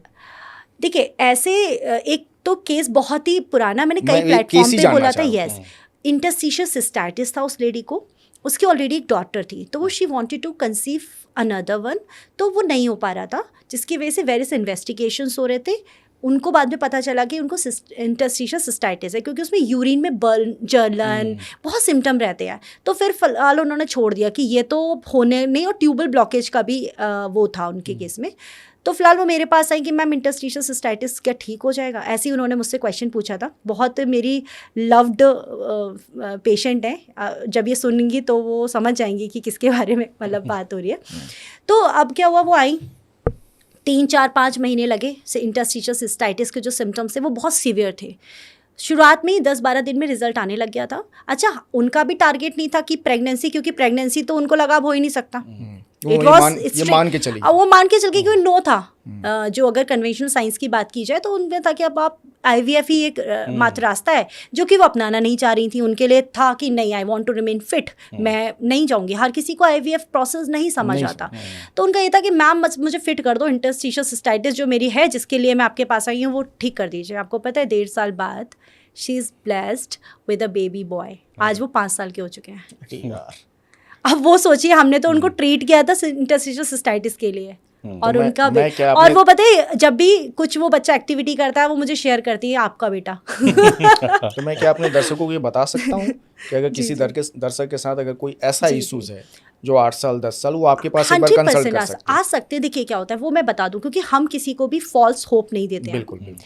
कारण ये है कि pregnancy is not a matter कि वो केवल उसके लिए औरत रिस्पॉन्सिबल है, उसके लिए आदमी भी रेस्पॉन्सिबल हो सकते हैं। तो एज अ कपल अगर हमारे पास आ रहे हैं तो हमें जानने होते हैं, सारे टेस्ट कराने होते हैं कि भाई AMH लेवल क्या है। AMH क्या इंडिकेट करता है कि ओवेरियन रिजर्व कितना है, आपकी फॉलिकल्स कितने हैं, कि भाई फॉलिकल्स से तो एग रिलीज होता है। तो आप अगर एग की फॉलिकल्स मतलब कितने बच्चे हैं, अंडे कितने हैं, क्वालिटी कैसी है, टाइमली आपके पीरियड्स आ रहे नहीं आ रहे हैं। तो ये फीमेल के कुछ हमारे पास फीमेल केसेस में हमें हार्मोनल स्टडीज़ देखनी होती है कि भाई जिस लेडी को हम डील कर रहे हैं उसको कोई ऐसा मेडिकल इशू तो नहीं है जिसकी वजह से वो कंसीव नहीं कर पा रही है। फिर हमें मेल का देखना पड़ता है, उनके सीमन एनालिसिस और उनकी जो इमोशनल एस्पेक्ट कि भाई स्ट्रेस तो नहीं है, क्या कारण है क्या नहीं। तो उन सारे कारणों को मिला के जब हम ट्रीट करते हैं तो फिर जो सक्सेस रेट है वो बहुत ज़्यादा बढ़ जाता है। तो क्योंकि मैंने आपको पहले ही बताया, I am really very proud to say this कि इतने सारे बच्चे पैदा हो चुके हैं और वो इतने प्यारे प्यारे हैं। मेरा तो बड़ा मन है कि एक दिन वो सारे क्लिनिक पे आए, मैं 1 बाय 1 करके सबके साथ फोटोज़ लेती रहती हूँ, सेल्फी लेती रहती हूँ, बट मेरा बहुत दिल है कि वो एक साथ इकट्ठे हो जाएं और मैं उनके साथ सेल्फी लूँ। प्लीज वो सारे फोटो हमारे साथ शेयर Definitely, कीजिएगा और definitely. मैं स्क्रीन पे लगा के उनको दिखाऊंगा। जी जी बिल्कुल। एक और बड़ी प्रॉब्लम है डॉक्टर रूपम आजकल लेडीज़ की, जी। प्री मोनोपॉज जो होता है उसमें बहुत हार्मोनल चेंजेस होते हैं, मूड स्विंग्स होते हैं और वो चीज़ें लोगों को समझ में नहीं आती फैमिली में। तो इसके लिए क्या कोई ट्रीटमेंट होता है? बहुत क्योंकि ये अच्छा बहुत treatment प्रॉब्लम क्रिएट कर रहा है मेंटली और फैमिली में भी। अगर किसी को नहीं पता है कि हार्मोन्स के लिए होम्योपैथी बहुत अच्छी है, हम्म, चाहे वो जब भी औरत का बदलता हुआ फेज होता है, चाहे वो मिनार्की का हो जब उसको पहली बार पीरियड्स होते हैं, होम्योपैथी उसमें बहुत अच्छा काम करती है। उसके रिप्रोडक्टिव एज ग्रुप जब वो पूरा, आप समझ रहे हैं, टिल द टाइम वो पीरियड उसको हो रहे हैं, उसमें बहुत अच्छा रोल है। चाहे वो कोई भी इन्फेक्शन हो, सर्विसाइटिस हम बोलते हैं, मीन्स जो जिनको है वो जानते होंगे, सर्विसाइटिस इन्फेक्शन होता है, बहुत अदर यूटीआई के बहुत इन्फेक्शंस रहते हैं, वेजाइनल डिस्चार्जेस होते हैं, ल्यूकोरिया जिसे बोलते हैं, उन केसेस में बहुत अच्छा रहता है। फीमेल में अगर कोई भी लाइक मेंस्ट्रुअल एब्नॉर्मलिटी है, पीरियड नहीं आ रहे हैं या बहुत ज़्यादा आ रहे हैं, या फाइब्रॉइड है या सिस्टिक कोई डिजीज़ है, उनमें बहुत अच्छा है। दूसरा सबसे बड़ी चीज़ होती है जब आपका पीरियड जा रहे होते हैं, उस टाइम पे ना कि सिर्फ आपको फिजिकल प्लेन पे चेंजेस हो रहे होते हैं, क्योंकि ओवरी के फंक्शन डिमिनिश होते हैं, उस टाइम पे इमोशनल बहुत चेंजेस आते हैं, हॉट फ्लैशेस होते हैं, ऐसा लगता है अचानक से सर्दी लगने लग गई, अचानक से गर्मी लगने लग गई, कभी पसीना आने लगता है, घबराहट होने लगती है, डिप्रेशन होते हैं, मूड चेंजेस बहुत होते हैं। तो ऐसे केसेस, तमाम केसेस तो ठीक हो चुके हैं और तमाम केसेस जब होम्योपैथी में आते हैं तो वो अभी भी कुछ केसेस हैं जो चल रहे हैं, बहुत अच्छा रिजल्ट है। देर हैप्पीली लाइक कि मैं अब इस फेज से बहुत अच्छी तरीके से गुजर सकती हूँ, क्योंकि मैंने आपको पहले ही बताया बहुत अच्छी प्रूवन मेडिसिन है हमारे पास ऑलरेडी, जो ये इन केसेस को आराम से डील करती है। तो कोई ऐसे घबराने वाली बात नहीं है। आपके हर एक फेजेस के लिए homeopathy is the right solution and the best solution for you. अब हम एक मिथ पे बात करते हैं। बहुत सारे मिथ तो आपने बातचीत में क्लियर कर दिए। एक मिथ है बहुत बड़ा और कॉमन होता जा रहा है ये, कि वेजिटेरियन को होम्योपैथ की दवा नहीं लेनी चाहिए। क्यों? क्योंकि इसमें जानवर का कोई ना कोई पार्ट किसी ना किसी तरीके से शामिल किया जाता है। ऐसा नहीं है कि होम्योपैथी मेडिसिन सिर्फ जानवरों के पार्ट से बनती है, ये मैंने आपको बता दिया। सिर्फ नहीं होती है, नहीं होती है। आपको बताया तो था कि अगर हम सुरुको की देख के पॉइजन से दवा बना रहे हैं तो उसमें पॉइजन जैसा तो कुछ है ही नहीं। यही तो पूरा कहानी है कि होम्योपैथिक मेडिसिन इतनी ज़्यादा डाइल्यूटेड फॉर्म में होती है कि जब लोग बोलते हैं ना टारगेट करते हुए कि ये प्लेसिबो है, तो ये थोड़ी ना कि हम वो जहर खा रहे हैं और हम ठीक हो रहे हैं। एक तो फिजिकल फॉर्म में नहीं है। वी हैव मेडिसिन फ्रॉम नमक, जिसे बोलते हैं नाट्रियम म्यूरेटिकम। हमारे पास मेडिसिन सिर्फ जानवरों वाले किंगडम से नहीं है, मीन्स एनिमल किंगडम से नहीं है। हमारे पास मेडिसिन प्लांट किंगडम की भी है, हमारे पास मेडिसिन मिनरल किंगडम की भी है, हमारे पास मेडिसिन एसिड से भी बनती है। पर वो पेशेंट को नहीं पता ना। फॉस्फोरस भी हमारे पास दवा है, आर्सेनिक भी दवा है। आर्सेनिक तो पता है कितना पॉइजनस था, पर वो हमारे लिए इतनी प्यारी दवा है। और कोरोना में तो सबने भर भर के अपने घर में आर्सेनिक रखा तो था। हाँ, दो जुकाम के लिए आर्सेनिक, कैम्फोरा। कैम्फर किससे है, समझ रहे हैं? तो ऐसा नहीं है कि वेजिटेरियन, मैं खुद कोर वेजिटेरियन हूँ, हम तो प्याज लहसुन भी नहीं खाते हैं, तो ऐसा नहीं है कि होम्योपैथी नहीं ले रहे। हमें जब मन करेगा, जो हमारे सिम्टम आएंगे, हम लैकेसिस लेते हैं, व्रत में भी लेते हैं, मतलब ले सकता है कोई, आराम से ले सकते हैं, क्योंकि ऐसा नहीं कि उसमें जानवर का कोई वैसा फिजिकल फॉर्म में कुछ है, नहीं होता ना, नहीं होता। ये थोड़ी ना कि लाइक जैसे आई am not commenting on any other pathies की भस्म ले लिया या जानवर की खाल से कुछ बन रहा है, ऐसा नहीं होता। कुछ कॉकरोच ऐसा कुछ, कॉकरोच की होती है दवा, ब्लाटा ओरिएंटेलिस होती है, पर ये थोड़ा कॉकरोच मार के खा रहे हैं। एपिस मेलिफिका है, फॉर्मिका रूफा है, ये सारी मेडिसिन चींटी से बनती है। तो ये थोड़ी ना है कि हम वो चींटी मार के खा जा रहे हैं। लेकिन एक आम आदमी तो यही सोचता है कि चींटी, इकोलॉजिकल मिथ है। इसी मिथ को तोड़ने के लिए मैं आपको, इकोलॉजिकल बैलेंस में हर इंसान एक पर्पस के लिए पैदा हुआ है। आप समझ, अगर किसी चीज़ को देखिए, हर इंसान अपने स्वार्थ के लिए जिंदा है।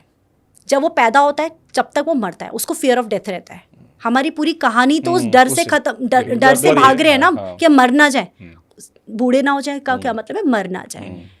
तो अगर इकोलॉजिकल बैलेंस में जो अपर स्ट्रेटा के लोग हैं वो लोअर स्ट्रेटा को लोके जब मार के खा रहे हैं, like non veg ecosystem basically जो यस इकोसिस्टम में, तो अगर किसी चीज से मतलब किसी ऐसे क्रिएचर से अगर किसी इंसान के मर्ज ठीक होते हैं, बीमारियां ठीक होती हैं, ब्लाटा ओरिएंटली जैसे आपने बात की कॉकरोच वाली, वो अस्थमा की बहुत ही बेहतरीन दवा है। उसमें कॉकरोच होता नहीं है। ऐसा नहीं है कि कॉकरोच उठा के खा रहे हैं। अच्छा, होम्योपैथ दवा के साथ में एक और वो चीज़ें कि हमें क्या खाना चाहिए क्या नहीं खाना चाहिए। कोई दवा लेता है तो इतनी देर तक कुछ खाना नहीं है या इतनी देर बाद ये करना है, तो क्या अवॉइड करना है खाने में? ये भी मैं मानता हूँ कि अलग अलग होगा, लेकिन एक कॉमन चीज़ें जो जी पहले तो बहुत ज़्यादा रूल्स थे और वाकई में बहुत इंपॉर्टेंट था। परफ्यूम्स भी नहीं लगा सकते थे, परफ्यूम भी नहीं लगा सकते। यस पहले तो परफ्यूम भी, क्योंकि स्ट्रॉन्ग स्मेल होम्योपैथिक मेडिसिन को एंटीडोट कर देती है। क्योंकि मैंने आपको बताया जैसे माना नमक से दवा बनी है, तो वो ऐसा थोड़ा ना नमक हम खा रहे हैं, वो तो पोटेंटाइज रेमेडी है और उसमें क्या पड़ा था, रेक्टिफाइड स्पिरिट। तो वो स्पिरिट फॉर्म में जैसे आप अगर वो डालेंगे मेडिसिन वो उड़ जाएगी, वॉलेटाइल है, तो मेडिसिन एंटीडोट हो जाती है। ये भी माना जाता है कि जो कैम्फर है, अगर हम अपने घर में जैसे नवरात्र होते हैं या कुछ है, तो हम लोग स्पेशली बताते हैं पेशेंट को कि आप ऐसी जगह जहाँ पे आरती होती है और कपूर से आप आरती करते हैं, आप होम्योपैथिक मेडिसिन को वहाँ मत रखना, उसके आसपास किसी ऐसी कवर्ड में रखना, अवे फ्रॉम सनलाइट, जहाँ पे मतलब कोई भी स्ट्रॉन्ग स्मेल ना जाए। क्योंकि कैम्फोरा को माना जाता है कि प्लांट किंगडम, जो मेडिसिन जड़ी बूटियों से बनती है, उस मेडिसिन के असर को वो खत्म कर सकती है। अच्छा, कुछ खाना पीना भी, जैसे कोई क्या? जी मैं वही बता रही हूँ। अब खाने पीने की बात है तो वो बहुत ज्यादा डिजीज सेंट्रिक होता है। अगर आपने हाइपरटेंशन की जैसे कि बात की, तो पता है उसमें कम लो सोडियम वाली डाइट लेनी होती है। अब यूरिक एसिड के केसेस में तो प्रोटीन का रेस्ट्रिक्शन है। तो रेस्ट्रिक्शन ना कि सिर्फ दवाई का है, रेस्ट्रिक्शन बीमारी के हिसाब से हम बताते हैं। अच्छा, कुछ दवाइयों के साथ स्पेसिफिक रेस्ट्रिक्शंस हैं। जैसे एक मेडिसिन है थूजा, तो आमतौर पे हम लोग उनके साथ बोलते हैं, उस मेडिसिन के साथ बोलते हैं कि प्याज मत खाना, कच्चा प्याज का थोड़ा परहेज होता है, क्योंकि कच्चे प्याज के साथ मेडिसिन उतना अच्छा एक्ट नहीं करेगी। पर इसका मतलब ये नहीं कि हर दवाई के साथ लहसुन प्याज का परहेज है। अच्छा, क्योंकि आज के टाइम में अगर हम चाह रहे हैं कि होम्योपैथी फर्स्ट लाइन ऑफ एक सिस्टम ट्रीटमेंट बने और लोग डायरेक्टली हमें अप्रोच करें, तो हमें कन्वीनियंस का भी तो ध्यान रखना है। इतनी भाग दौड़ की जिंदगी में अगर हम बोलेंगे कि भाई एक डोज लो, आधा घंटा पहले नहीं खाना, आधा घंटा बाद नहीं खाना, ये बहुत डिफिकल्ट है। जस्ट लाइक जैसे मैं पेशेंट को एग्जाम्पल देती हूँ, जब वो मेरे पास आते हैं तो बोलते हैं मैम हम पहले कहीं दिखाते थे तो बहुत रेस्ट्रिक्शंस थे, आपने कुछ नहीं बताया। आपका मेथड नहीं, आपका मेथड बड़ा कूल सा है, तो उनको लगता है होम्योपैथी कुछ एडवांस हो गया है। तो मैं हमेशा यही बोलती हूँ, देखिए अगर आप चाहते हैं ना, जैसे मैं सॉरी यहाँ पे थोड़ा सा एक रिलीजियस टर्म में मैं थोड़ा एग्जाम्पल कोट कर रही हूँ कि अगर हम चाहते हैं, अगर मैं चाहती हूँ कि मेरा बेटा सनातन के जो रिचुअल्स उसको फॉलो करे, तो हमें कुछ मॉडिफाइड फॉर्म में उसको देना पड़ेगा। बिल्कुल। अदरवाइज वो इतना क्योटिक हो जाएगा उसके लिए। देखिए ज़्यादातर लोग उस रिचुअल को इसलिए फॉलो नहीं कर पाते क्योंकि उसके साथ टेंट्रम्स बहुत हैं। आप समझ, अगर हमने उसको फ्लेक्सिबल कर दिया और इतना फ्लेक्सिबल कर दिया कि आज की जनरेशन उसे एक बोझ की तरह नहीं देख रही है, एक कंफर्टेबिलिटी के साथ अगर वो कर रही है, तो वो पूजा में भी इंटरेस्ट लेगा, वो हनुमान चालीसा में भी इंटरेस्ट लेगा, वो हर चीज़ में इंटरेस्ट लेगा। तो ऐसे ही मैंने होम्योपैथी के साथ किया। जब मैंने देखा, देखिए क्या होता है जब हम प्रैक्टिस में आते हैं तो हम वो करते हैं जो लोग हमें लाइक एक तरीके से हमारा एक्सपीरियंस उनके हिसाब से मॉडिफाई होता है। तो हम ऐसी कोई चीज़ नहीं करते। अच्छा, क्या होता है कि पहले ऐसा माना जाता था कि एक खुराक देते थे, अब हम लोग मल्टीपल छोटी छोटी डोजेस भी देते हैं। माना आप जुकाम के लिए या बुखार के लिए है, तो जो मेरे पेशेंट मुझसे दवाई ले रहे हैं वो जानते हैं कि हम हर 15 मिनट पर दवाई दे रहे हैं। कितनी दे रहे हैं? 1 ml या 0.5 ml मेडिसिन। अगर माना उसके बीच में उसने बच्चे ने कुछ खाया भी है तो नेक्स्ट डोज तो काम कर लेगी ना। तो छोटी छोटी डिवाइडेड डोज देने से हमारा काम भी हो जाता है, पेशेंट को भी डिस्कम्फर्ट नहीं होता। आपकी दवाइयों में एक्सपायरी डेट क्यों नहीं होता? क्योंकि उसका रेक्टिफाइड स्पिरिट है ना, उसका रीज़न रेक्टिफाइड स्पिरिट जो RS बोलते हैं उसका बल्कि वो जितनी पुरानी होती है इट बिकम्स मोर इफेक्टिव। अच्छा, और आसान भाषा में समझाइए। जैसे कि होम्योपैथिक मेडिसिन में एथेनॉल का रहता है। अब आपने बात की थी ब्लाटा ओरिएंटेड मतलब कॉकरोच से बनी दवा की, तो हम अगर उसके मदर टिंचर का एग्जाम्पल देख लेते हैं। मदर टिंचर होता है कि भाई स्ट्रॉन्ग फॉर्मुलेशंस में वो रखा और उसके हिसाब से जो दवाई बनी, मतलब प्रोसेस जो मेडिकेशन है वो है वो। तो उसमें जबकि चूंकि वो प्रिजर्वेशन के लिए उसमें अल्कोहल पड़ा हुआ है, तो अल्कोहल की कोई एक्सपायरी डेट नहीं होती है। अच्छा, ये लेकिन रीजन उसके है साथ जो पड़ा हुआ है उसकी भी एक्सपायरी नहीं है, क्योंकि वो उस फॉर्म में ही नहीं है ना, इसीलिए एक्सपायरी नहीं है। ऑब्वियस सी तो बात है। मतलब उसको कितने लंबा समय तक रख सकते हैं हम? तो देखिए मैं एग्जाम्पल दे रही हूँ, आप समझिए इस कॉन्सेप्ट को, एकदम आसान में समझाइए। मैं आसान में समझा रही हूँ। हमारे पास एक दवा है जो कि नमक से बनी है, मैंने ये पहले भी बताया पॉडकास्ट में। नमक जो हम खा रहे हैं वो फिजिकल फॉर्म में, समझ, फिजिकल फॉर्म में दिख रहा है, उसकी फिजिकल प्रॉपर्टी है कि उसका कलर ऐसा है, कोर्स है, कैसा है, सब पता है, मैं उसका टेस्ट कैसा है। अब उस नमक से अगर माना नमक का हमने एक आउंस लिया, उसमें हमने 99% रेक्टिफाइड स्प्रे जो अल्कोहल है वो डाला, अब हमने साहब उसे सकशन प्रोसेस किया, वो लिया, अब जो बना फर्स्ट सी बना, उससे लिया हमने एक, उसका एक पोर्शन, 99% फिर हमने अल्कोहल या वाटर का डाला क्योंकि इसमें डाइल्यूट करते हैं। अब हमने फिर स्ट्रोक्स दिए, मीन्स हमने फिर सकशन का प्रोसेस किया, ये बन गई सेकंड पावर। अब इसमें से हमने एक पोर्शन उसका लिया, फिर हमने उसको इतना डाइल्यूट किया। अब आप सोच के देखिए, जब वो 30 तक पहुंचा, 30 इसमें नमक जैसे 30 पोटेंसी है। अगर आप होम्योपैथी की बात करेंगे तो ये पावर 30, 200, 1M, 10M, ये बड़े पॉपुलर है। मतलब ये इसी की वजह से होता है, कितनी बार उसको सक्शन वो किया गया है। एब्सोल्यूट। अब आप ये सोच के देखिए तो उसमें नमक जैसा कुछ बचा नहीं। अब आप जो नाइट्रोम्यूरेटिकम कोई शीशी उठा के देखेंगे तो उसमें नमक का कुछ प्रॉपर्टी नहीं है जो फिजिकल फॉर्म में थी। तो होम्योपैथिक मेडिसिन डायनामाइज्ड फॉर्म में होती है, समझ रहे हैं? इम्यूनिटी के लिए भी आजकल बहुत सारी दवाएं आती हैं मार्केट में, ओवर द काउंटर्स अवेलेबल हैं। अगर इम्यूनिटी बढ़ानी है किसी को तो वो क्या होम्योपैथ में कोई दवा ले सकता है? इम्यूनिटी के हिसाब से ही होम्योपैथी काम करती है, और होम्योपैथी इम्यूनिटी को ही रेज करती है। अच्छा, आप किसी भी बीमारी के लिए आएंगे, होम्योपैथी वर्क्स ऑन इम्यूनिटी, वो आपके ही डिफेंस सिस्टम को मजबूत करती है, स्ट्रेंथन अप करती है ताकि आप खुद को ठीक करें। तो हमें तो बस स्टिमुलस देना होता है, similar stimulus. Ultimately your own defence system आपको ठीक करता है। आपका खुद का जो प्रतिरोधक क्षमता है होम्योपैथी उसी को बढ़ाती है। अगर आप होम्योपैथी से जुकाम ठीक कर रहे हैं तो आपने अपना जुकाम खुद ठीक किया है, हमने तो बस एक पुश दे दिया, दैट्स इट। लेकिन जो लोग जबरदस्ती खा रहे हैं दवा की, मुझे इम्यूनिटी नहीं, बढ़ानी ऐसे है, नहीं खाना चाहिए। इम्यूनिटी इस तरीके से नहीं बढ़ सकती। अगर कोई इम्यूनिटी कॉम्प्रोमाइज्ड है, पहली चीज मैं आपको बताऊं, अगर आप छोटे से ना बच्चों को होम्योपैथी, जब भी वो बीमार है और होम्योपैथी आप दिलाते हैं तो ऑटोमेटिकली उनकी इम्यूनिटी बेटर होती है, क्योंकि आपके शरीर ने लड़ा। जैसे आप थायराइड की बात कर रहे थे, अगर आप रोज अपने घर की सफाई करते हैं, ठीक है, आपने हाथ पैर एक तरीके से एनर्जी पुट की सफाई करने में, पहले करते थे।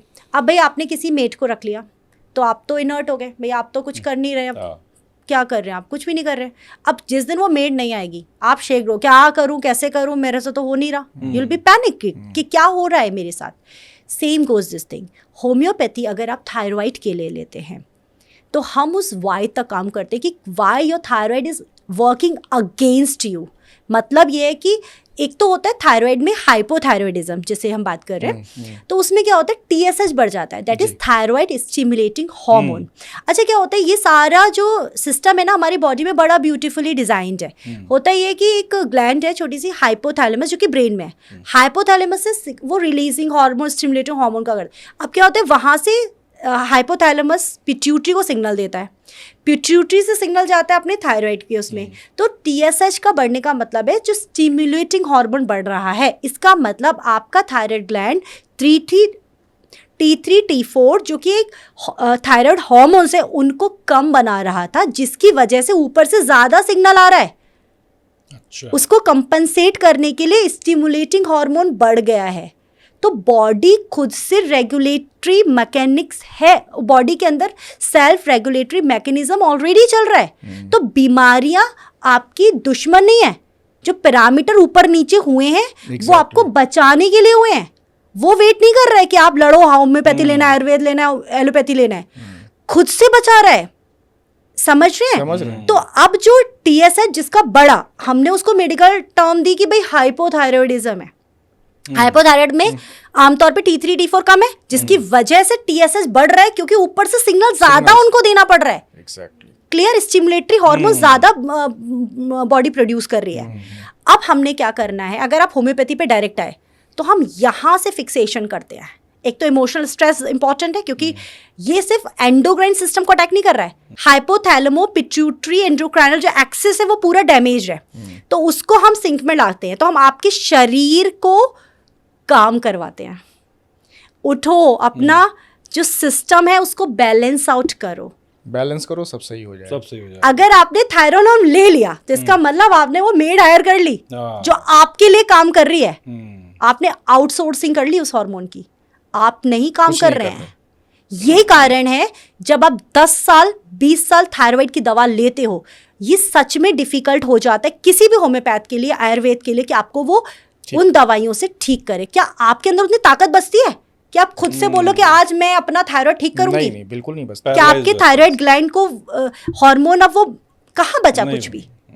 तो अब आप सोचिए, बीमारी आपको ज्यादा डैमेज कर गई कि आपका आलस ज्यादा डैमेज कर गया? आलस। एक मैं आपके साथ पॉडकास्ट करने से पहले भी जी। पढ़ रहा था, होम्योपैथ डॉक्टर हमारे इंडिया में 3 से 4 लाख हैं जहाँ तक रिसर्च जी। में है, और एलोपैथ डॉक्टर 30 से 40 लाख। जी जी। आपको क्या लगता है इसके लिए जिम्मेदार कौन है? क्यों नहीं होम्योपैथी को बढ़ावा दिया गया? मीन्स हम लोग बार बार 2-3 बार डिस्कस करिए कि 2014 के बाद जो है आयुष मंत्रालय जब आया तब होम्योपैथ और आयुर्वेद को ज़्यादा वैल्यू मिली, उससे पहले नहीं मिली। तो आप भी कह रही हैं कि एमडी जो पहले बैचलर होते थे अब एमडी और पीएचडी भी कर रहे हैं। कहीं कोई जिम्मेदार लगता है आपको कि इसको कम रखा गया हमेशा? देखिए, जिम्मेदार नेगेटिव सोचने के लिए बहुत कुछ है। हम आज की जनरेशन, हम सबसे ब्लेस्ड जनरेशन है। हमें तो लगता है कि जो हुआ बेस्ट हुआ, क्योंकि हम तो पीएचडी भी कर रहे हैं, हम तो रिसर्चेस भी कर रहे हैं, और हम सब अपनी, चाहे वो इंडिया में सनातन धर्म के लिए हो, चाहे इंडिया में होम्योपैथी के लिए हो, सबसे बेस्ट काल चल रहा है। हम अपनी इच्छा से जिसको जैसी मतलब प्रैक्टिस करने का दिल है वो वैसी प्रैक्टिस कर रहा है। समझो, क्या ये एक पावर नहीं है? माना मैं समझ रही हूँ कि आप कह रहे हैं, पर ये सोच के देखिए कि इंडिया का एजुकेशन सिस्टम को मैं फिर भी थैंक्स बोलूँगी, क्योंकि बाहर की आई हुई चीज़ को इतना इम्पोर्टेंस देना, उसको अपने इंडियन सिस्टम का पार्ट बनाना, ये आयुर्वेद नहीं है। आयुर्वेद तो हमारा ही है। जब आयुर्वेद को हम इन्फीरियर समझ सकते हैं किसी बाहरी इन्फ्लुएंस से, तो होम्योपैथी तो पहले से ही बाहर की थी। कहीं ना कोई तो जिम्मेदार रहा होगा ना। हाँ, किसी ने क्योंकि आगे पूरा बढ़ने नहीं दिया होगा। यस यस ऑफ कोई कोर्स, एक नेक्सस तो काम कर रहा है। हमेशा रहता है। देखिए, हैनीमैन, आज मैं जब देखती हूँ ना, हम होम्योपैथ्स को अवार्ड्स मिल रहे हैं, मुझे हैनीमैन की ज़िंदगी याद आती है कि उस इंसान ने अपनी पूरी ज़िंदगी एक पर्पस के लिए गुजार दी। उनको तो कोई अवार्ड नहीं मिला, वो तो बल्कि गरीबी में गए। वो इतने गरीब हो गए थे कि उनको अपनी किताबों की पब्लिशिंग के लिए पैसा नहीं था। तो हम उस इंसान की लेगेसी फॉरवर्ड कर रहे हैं, आप समझ रहे? तो हमारे लिए अवार्ड, हमारे लिए सबसे अच्छी अवार्ड ये है कि हम, अगर आप आए और आप ठीक होके चले गए, वो हमारे लिए बेस्ट अवार्ड है और बड़ी शांति मिलती है। मेरा आखिरी सवाल है, आप स्किन के लिए स्पेशलिस्ट हैं, स्किन के लिए बताती हैं आप, ये वार्ट की बहुत प्रॉब्लम होती है, मस्से जो होते हैं, जी जी, इसका क्या परमानेंट ट्रीटमेंट है होम्योपैथी? 100% है, बहुत अच्छा है। वार्ड्स के लिए तो, क्योंकि इट्स अ वायरल इन्फेक्शन, और सबसे बड़ी लोग गलती करते हैं कि उसको निकलवा देते हैं। उसको निकलवाना नहीं चाहिए। अच्छा। हाँ, क्योंकि देखिए, इसके पीछे रेस्पॉन्सिबल एक ह्यूमन पेपिलोमा वायरस है, HPV बोलते हैं, ये उसकी वजह से होता है। अच्छा, होम्योपैथी एंगल की बात करेंगे तो वो बड़ा अलग ही है, साइकोसोमैटिक उसमें चले जाएंगे। बट हम एक लेमैन की हिसाब से बात करते हैं तो भाई, कोई भी बीमारी, मैंने आपको बताया, स्किन पे आ रही है, तो वो दिख स्किन की रही है, पर उसका लिंक तो इंटरनल है, अंदर से बाहर। तो होम्योपैथी क्या करती है? आपको जड़ से ठीक कर देती है, क्योंकि होम्योपैथी में ना प्रिंसिपल्स हैं बीमारी ठीक होने के भी। तो हम लोग क्या करते हैं, इंटरनल मेडिसिन देते हैं, तो बॉडी का अपना डिफेंस सिस्टम उसको एलिमिनेट कर देता है। इसमें तो क्या अगर दवा आप ले सकते हैं? अगर आप पेशेंस रखते हैं और आप ट्रीटमेंट लेते हैं, देखिए दवाइयाँ बहुत सारी हैं। अगर नाम की बात की जाए तो हमारी मटेरिया मेडिका में जैसे थूजा बड़ी कॉमनली और बहुत मिसयूज्ड मेडिसिन है। हाँ, सब लोग पता नहीं कौन थूजा लेते हैं और कितने लोग थूजा लगा लगा के आते हैं, उसके बाद भी ठीक नहीं होते हैं। कारण ये, क्योंकि होम्योपैथी जो होता है ना, वो इंसान के हिसाब से देनी चाहिए। बताया तो वही है, हजारों मेडिसिन, नाइट्रिक एसिड है, थूजा है, कॉस्टिकम है, बट किसको कौन सी देनी है, किस पावर में देनी है, कब तक देनी है, वो तो भाई स्किल है। वो डॉक्टर रूपम शर्मा से बात करेंगे। नहीं, मुझसे भी अच्छे डॉक्टर्स हैं। एक एलोपैथ डॉक्टर है, वो 30, 40, 50 लाख रुपए महीने कमा लेता है, अच्छा डॉक्टर। जी जी। होम्योपैथ डॉक्टर कितना कमा लेता है? अच्छा है होम्योपैथ डॉक्टर, जितना आप लोग सोचते हैं उससे तो बहुत गुना ज़्यादा कमा लेते हैं। अब हम लोग एक फास्ट फॉरवर्ड छोटा सा करते हैं, 5-7 मिनट का, ठीक है? और कुछ बीमारियों का नाम लेंगे, आप दवाई अगर बता पाएँ या उसके लेके जो भी आपको कमेंट करना वो आप करिएगा। Short comment. बढ़ती उम्र में ज्वाइंट पेन तो बहुत डीप में है। कोई दवा नहीं? बढ़ती उम्र में जॉइंट पेन, पहली बात तो हर चीज़ के लिए दवा को अप्रोच मत करिए, उसका पीछे कारण ऑस्टियोपोरोसिस भी हो सकता है। आपको कैल्शियम और विटामिन D3 पे भी इक्वली ध्यान देना चाहिए। इट इज़ नॉट लाइक कि जो जॉइंट पेन है वो हमेशा अर्थराइटिस को इंडिकेट कर रहा है। Wear and tear joint pain हर किसी को हो सकता है, बट अगर आप अपना न्यूट्रिशनल डेफिशिएंसीज को कवर अप करके चलते हैं, विटामिन D3 आपकी बॉडी में सफिशिएंट है और other minerals, it's not always कि विटामिन्स, आपके बहुत छोटे छोटे माइक्रो न्यूट्रिएंट्स हैं जो आपको डाइट में लेना चाहिए, वो अगर आप लेके चल रहे हैं तो आपको शायद किसी दवा की भी ज़रूरत नहीं पड़ेगी। जो कंप्यूटर है, मोबाइल ज़्यादा यूज़ करते हैं तो जी। आईज में ड्राइनेस हो जाती है, उसके जी। लिए होम्योपैथिक में एक आती है आई ड्रॉप, सिनेरेरिया मैरिडेमा, बहुत ही अच्छी है वो, तो आप वो यूज़ कर सकते हैं। कितना उसका डोजेस क्या होती है?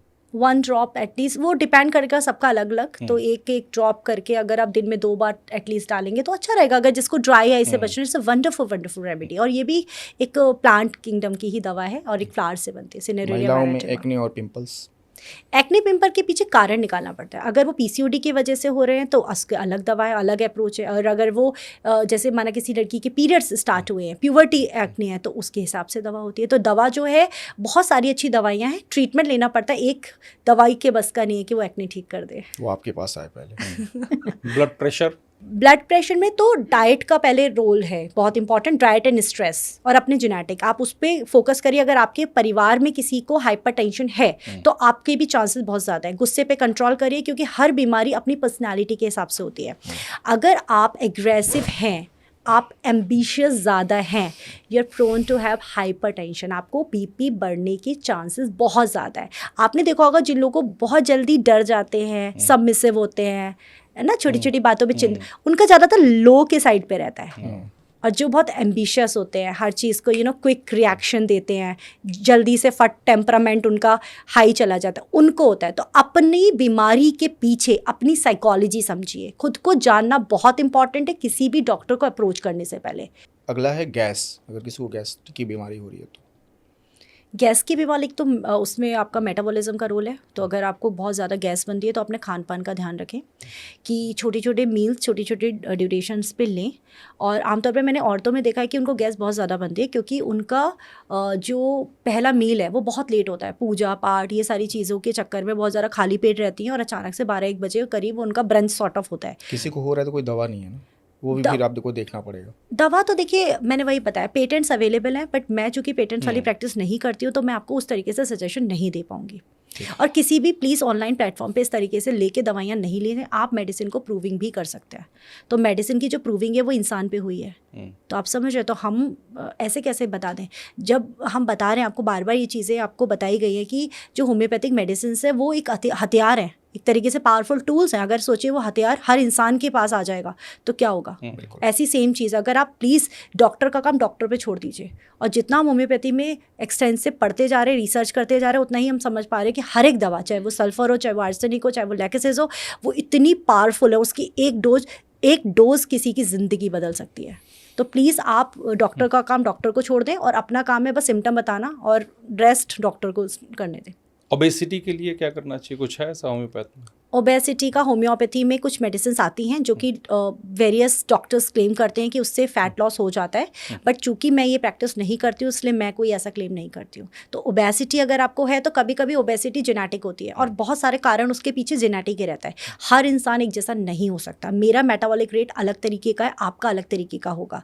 तो हर इंसान को, अगर माना, मैंने बहुत सारे ऐसे फैट लोग, ओबीज लोग देखे जिनके सारे पैरामीटर्स ठीक है, तो ओबेसिटी को मान के कि मैं सिर्फ मोटी हूँ इसको मत देखिए। आप अपने थायराइड के जांच कराइए, आप अपने अंदर अदर पैरामीटर्स को देखिए, अगर आपके वो सब सही चल रहे हैं, लिपिड प्रोफाइल ठीक चल रहा है, इसका मतलब that's the way you are and you have to accept it. आप उसका बेस्ट वर्जन बन सकते हैं, आप उसके लिए एफर्ट डाल सकते हैं कि भाई रेगुलर एक रूटीन मेंटेन कर सकते हैं, बट एक्सट्रीम वेट लॉस की वजह से, मतलब एक्सट्रीम वेट लॉस के चक्कर में अपने और सिस्टम को गड़बड़ करना मुझे सही नहीं लगता है। उसके पीछे मैं एक एग्जाम्पल कोट कर रही हूँ। बहुत साल पहले मेरे पास एक पेशेंट आती है, वो एकदम लिम्प करके आ रही थी, तो मैं बड़ी सरप्राइज हो गई, मुझसे पहचान भी नहीं पाई। इनफैक्ट मेरी बहुत पुरानी पेशेंट थी, नोएडा शिफ्ट हो गई है, मैं गुड़गांव में हूँ।